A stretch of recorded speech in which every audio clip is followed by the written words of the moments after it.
ఆమెను కమల్ కూతురు అనేవారు. కానీ ఇప్పుడు ఆమెకు సపరేట్ ఇమేజ్ వచ్చేసింది.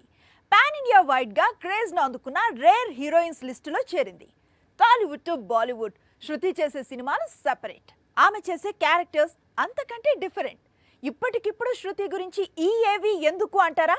ఇందుకోసం 2009లో బాలీవుడ్ లో రిలీజ్ అయిన లక్ అనే మూవీతో శృతి హాసన్ వెండి తెరకు నటిగా పరిచయమైంది. లక్ విడుదలై 15 ఏళ్లు పూర్తి చేసుకుంది. దాంతో శృతి ఫిల్మ్ కెరీర్ ప్రారంభమై 15 ఏళ్లైనట్లయింది. దశాబ్దన్నర కాలంగా శృతి దాదాపు 50 చిత్రాల్లో నటించింది. లెక్క తీసి చూస్తే 45 చిత్రాలు పైనే ఉంటాయి. ఇందులో తెలుగు, తమిళ, హిందీ చిత్రాలు ఎక్కువగా ఉన్నాయి. 15 ఏళ్ల కెరీర్ లో తెరపై శృతి ఎన్నో ప్రయోగాలు చేసింది.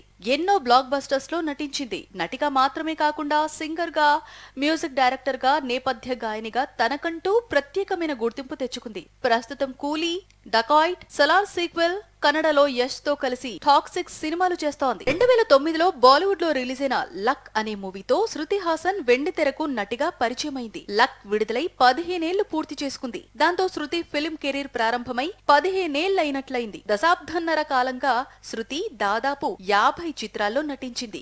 లెక్క తీసి చూస్తే 45 చిత్రాలు పైనే ఉంటాయి. ఇందులో తెలుగు, తమిళ, హిందీ చిత్రాలు ఎక్కువగా ఉన్నాయి. 15 ఏళ్ల కెరీర్ లో తెరపై శృతి ఎన్నో ప్రయోగాలు చేసింది.